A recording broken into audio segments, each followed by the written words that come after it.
Hello, MCU fans! Today is going to be my breakdown of Spider-Man 94, issue number 1, which finally, nearly 30 years later, is giving us the conclusion to Spider-Man, the animated series. So I want to give a big thank you up front to Hunter. Dude, you were a rock star in helping me put this video together. Now, there will be spoilers, but as long as you're okay with that, then let's dive right in and see what we can find out. Don't forget, we have a September contest running all month long. Be a subscriber, leave a comment, and you could win a book or a steelbook. Best of luck. And we have a membership option with lots of cool perks, so you might check it out in case you're interested. Plus, hang around to the end of the video, and we'll talk about the Doomsday Countdown rewatch on the Discord. Alright, so the comic started off with a tribute to the late, great Peter David. Man, the dude wrote some of the best stories I've ever read in the comics. His Incredible Hulk run, in particular, was phenomenal. So, R.I.P., buddy, you are a legend. All right, so the story starts with Mary Jane and Spider-Man returning to New York after he rescued her, from that crazy cliffhanger from the animated series. He says, for the first time in months, I can honestly say I'm happy. Mary Jane is back, we're finally together, and nobody is ever going to take her away again. And then we get our chapter title, The Awakening. Spider-Man says, can you believe it, MJ? Here we are, home in New York. And then MJ has something very important to ask. Peter Parker, you sweet man, I have something to ask. Anything, he says. She says, will you marry me? And that's interesting because remember, he didn't marry her. He married that weird water clone thing that Professor Warren created. So then he tells her his concerns. He says, well, how about the fact that you tumbled into some kind of time dilation vortex during my battle with the Green Goblin, and I thought I lost you forever. Of course, she fell into the portal. Then, when you returned, as mysteriously as you disappeared, we worked hard to rebuild our life together, eventually getting married. But there was only one problem. That Mary Jane turned out to be a clone created by Professor Miles Warren, a clone who died in my arms on our honeymoon. You died, Mary Jane, and that was a double grief, because in losing one of you, I realized that the other one, the real you, was still out there somewhere. And now, after months of searching, of facing unspeakable horrors, I've brought you home. Then notice the little asterisks. We then learn, a tale will tell eventually. Oh man, you can't set it up like that, telling us there's unspeakable horrors, and you're not going to tell us what happened? Okay, I'm really hoping that this series, this is a 5-issue limited series, I'm hoping this series does tell us what happened, but maybe it's going to be in another series? I don't know, let me know your thoughts on that. But anyway, back to the moment at hand. So he's wondering, why am I suddenly so scared? Well, he says, well, we're already married, Mary Jane, so I don't see why. And she's like, you don't see? Peter, that wasn't me. And of course, it ends as poorly as we would expect as she stomps off. All right, so I do want to recap just a few more things from the animated series because they're going to be important when we meet up with Aunt May again. Okay, so remember, in Season 4, Episode 10, Peter proposed to MJ. Of course, that was really the water clone, right? But then, this is important, he found a new place for them to live. He says, Peter Parker can protect himself in this neighborhood, but do I have any right to move MJ here after we're married? Well, we'll see that he does move them there, because sure enough, Season 5, Episode 1, they get married. And then Season 5, Episode 2, Aunt May mentions that Peter and Mary Jane are living in their own apartment. Okay, so they're off in an apartment. Then, of course, they go on their honeymoon, Season 5, Episode 7. Our marriage, the last few weeks with you, this honeymoon. These have been the best times of my life. Well, of course, until Hydro Man shows up. And, of course, he grabs MJ and kidnaps her. Now, this is interesting, because as far as Anna Watson is concerned, Peter's actions are directly responsible for Mary Jane's disappearance. So yeah, he's in hot water. But in the middle of Season 5, Episode 8, MJ was saved by Spider-Man, and they go to the police where she even says that. Spider-Man saved me and then brought me home. And then Peter says, now the best thing for us to do is stay hidden so Hydro Man can't find us. And then amazingly, Anna Watson actually hugs him and says, please do what you can. It's all in your hands. That might be the only nice thing she's ever said to him. And then this is fascinating to me. Middle of Season 5, Episode 8, this is literally the last that Aunt May or Anna Watson hear from Peter and MJ, at least, well, until the comic, right? Until the comic's coming out. So hang with me, you'll see what I mean. So here we have Aunt May talking to Anna saying, yes, I heard from Peter and MJ today. And she gives Anna a little brief update on their status. But this is the last they heard from Peter or MJ, because MJ then turns into water. Madam Web shows up and says, hey, suppose if I told you where Mary Jane is, but first sends him on the crazy mission, Secret Wars for 3 episodes, and then the whole clone thing for 2 more episodes, and then finally says, we're going to go find the real Mary Jane Watson. It's been a long, hard journey, and I think you're finally entitled to some happiness. Of course, after that is the beginning of the story, where we see Peter and MJ swinging through New York and returning home. So yeah, I'm a little confused right now because Mary Jane goes to have a talk with Peter, and look where she goes. She goes to Aunt May's house. Aunt May says, "Oh, Mary Jane, it's you. What a relief. I asked Peter why you didn't come home last night, but he wouldn't tell me." And she's like, "Well, where is he?" "Okay, hold the phone. They were in an apartment the last we saw them, and now they're living with Aunt May." Okay, if I were to take a guess, remember, Peter said we need to hide from Hydro Man.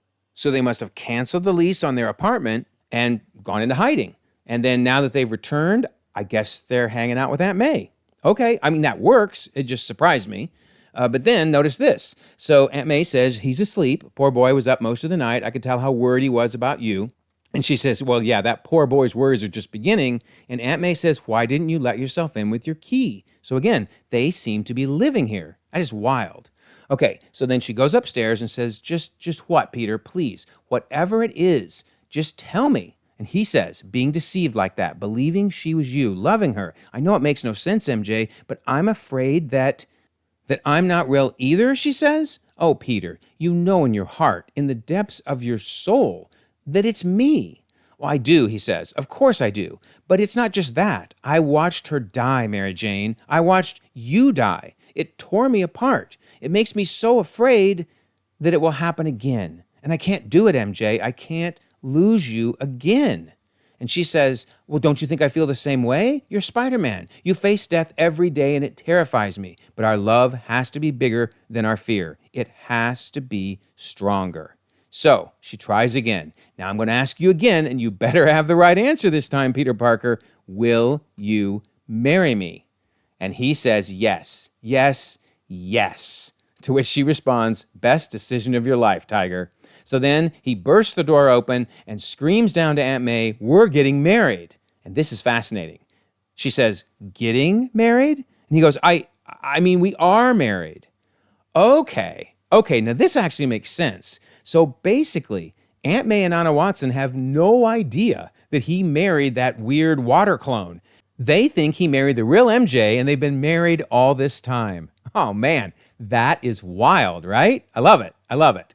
And then Spidey has a brief throwdown with the Molten Man. Notice he's webbed up his hands there so he can punch him. Molten Man says, once I get an opening, I'm going to boil you like a lobster. To which he responds, which is why I'm going to keep hitting you and hitting you, putting just the right spin on my punch so you'll land right there. And he screams, no, not the fire hydrant trick. Yes, indeed, the fire hydrant trick. And Molten Man is done. But these web gloves, this is fascinating. So Shade on the Discord pointed out that this is a total callback to the 2000 Activision game where he was able to do the same thing, right? So here's the comic version, and there's the Activision version. I love it. Such an awesome callback. So then we head back to Aunt May's place for a family dinner in hopes of making peace between Peter and Aunt Anna. So MJ says, I'm so glad you could make it, Anna. And she's like, well, I live next door. It wasn't exactly difficult. Man, she is the worst. And Peter thinks to himself, as far as she's concerned, Peter Parker can't do anything right. Well, and to prove that he's correct, she says, so how long will you two be living here? You're a husband now, Peter. You need to provide for your wife, not freeload off your poor aunt. And he's like, freeload? I mean, it's just so wild to me. They were in their own apartment. But again, now they must be living back with Aunt May again. All right, so MJ says, well, don't let her get under your skin, Tiger. I don't think we'll be here that long, Aunt Anna. Peter's looking for teaching work, and she jumps in, well, teaching's a very admirable profession, but hardly a lucrative one. That said, I suppose it's better than taking photos for J. Jonah Jameson's tawdry newspaper. And then Aunt May shouts out, dinner is served, and Peter thinks, just in time, right? And then he considers that they settle in to enjoy Aunt May's famous meatloaf, and Anna manages to go 20 whole minutes without insulting him. That has to be a record, right? Has to be. Anyway, Peter says, I'd like to say something. Even though Mary Jane and I have been married for a while now, it still seems brand new to us. Every day feels like a blessing. So yeah, this just reinforces the fact that Anna and May have no idea that he married a water clone. They think that they've been married together for many months. That's just so wild. In fact, it raises the question, what do Aunt May and Anna think that Peter and MJ have been doing for the last several months? I mean, they've been off in another dimension as Peter was rescuing MJ and doing the Secret Wars and all that. I really want to know what was going on. I mean, maybe Madam Web let Spider-Man check in every now and then and go, hey, we're doing okay. We're doing fine. Anyway, let me know your thoughts on that. But also, notice what Peter is wearing. Yes, indeed, it's that shirt. It is back again. I love his shirt from the animated series. I want one. Somebody tell me where I can get one of those awesome shirts. All right, so I'm going to pause the story right here for a minute because I really wanted to show how MJ and Peter's marriage was being perceived by Anna and Aunt May. But now we need to go back a little earlier in the story to see that not everything is going to go that well for Spider-Man because we have this mysterious figure in the clouds saying, I am awake. And this other figure is calling him Father. So the figure in the clouds says, my hunger grows, and with it, my fury. Find him, Kaine. Okay, so we have a name at least for the figure in blue there with the long wavy hair. It's Kaine from the 90s. Okay, great. He says, I will, Father. So who is he looking for? Well, I think we can all guess. It's Spider-Man, right? And in fact, we see him then throughout the story, when he's fighting Molten Man, swinging around town, etc., that Kaine is following him. But even the Watcher is sometimes watched. Because look up on the roof at that little bitty figure there, and then they give us a little bit more of a close-up of him later. So not only is Kaine stalking Spider-Man, someone is stalking him. But we'll have to wait till next issue to find out who that is. And then we also learn about the Sims Foundation. So Ezekiel Sims himself is saying, as you well know, the Sims Foundation is a global enterprise that has worked tirelessly for generations to improve life on this fragile planet, launching programs to alleviate world hunger, stem the tide of climate change, broker peace, and so much more. And we stand today on the verge of another extraordinary breakthrough, one that I hope will revolutionize, and then he's cut off. In fact, everybody in the board meeting is like, what's going on? He cut us off. In the middle of a board meeting? In the middle of a sentence? Well, they say, if we know one thing about Ezekiel Sims, it's that he's unpredictable. Okay, so now we have Ezekiel Sims thrown into the mix. But boy, is there something a little different about this guy, because now we head back to see what's going on with Kaine and his quote-unquote father, and his father says, I fear my awakening consciousness has interfered with my AI doppelganger? What? And then Kaine says, your physical well-being is my only concern, Father. We can reboot Sims later. Whoa, so Ezekiel Sims isn't even real? He's an AI doppelganger of this dude? This is fascinating, right? So the mysterious figure says, how long have I been regenerating? And Kaine says, 6 months. Okay, so with that 6-month line in mind, look at this area where we're seeing them, right? They're in this gray, drab, laboratory-like structure. Is it the same place, or is it perhaps at least tied to what we saw back in Season 5, Episode 8 with Miles Warren? Because here we see Professor Warren talking to Alistair Smythe and saying, tell Silvermane that I need some repairs down here. Perhaps soon I might make some startling advances. So, of course, this was never paid off because the series was canceled after Season 5. I'm wondering, is Professor Warren somehow responsible for that mysterious figure and for Kaine? Well, we'll have to see. We'll just have to see. So then the mysterious figure says, and have you found him? And Kaine responds, yes, Father. So he says, this totem, it's not like the others. He's unique. He will provide me with enough energy for another century at least. However, Kaine has not captured Spider-Man yet, so instead, to feed his father, he says, see, Father, a bridge between man and beast. I found him living in the sewers, feasting on human flesh. This thing calls itself Vermin. Oh, wow, okay, so it's our first appearance of Vermin from the comics. So then he says, release him. And Vermin says, eat you, eat you. Well, I don't think it's going to work out for you, Vermin, because the mysterious figure grabs him and says, no, little rat thing, it is I who shall eat you. Oh, man. So we had the first and last appearance of Vermin, at least in this comic series. All right, so now that I've caught you up with the whole Kaine situation, now we can head back to Aunt May's house because an uninvited guest is about to arrive. Peter's thinking to himself, there's that sensation again, like I'm being watched. Because remember, Kaine has been basically watching him from afar for quite some time. He says, like there's someone just beyond the... And in from the window crashes Kaine. I mean, right in the middle of dinner. Aunt May had to have had a heart attack after this, right? Poor Aunt May. Oh, my goodness. Anyway, Kaine then picks Peter up by the shirt. Darn you, you better not ruin that shirt, Kaine. That's a valuable shirt. Anyway, he says, yes, you are indeed the one, the totem of totems. I can feel it, the power of the spider, like a wave washing through me. How fascinating. MJ calls out Peter, and he says, I'll be okay, MJ, I promise. And Kaine says, don't make promises you can't keep, as he dashes out the window, and they scream for Peter. So then on the rooftops, Kaine is saying, those people, you care about them, and they about you. I could sense their fear, their worry, their love. Why? And he says, why? Because they're my family. And then he strikes back, and you're never going to threaten them again.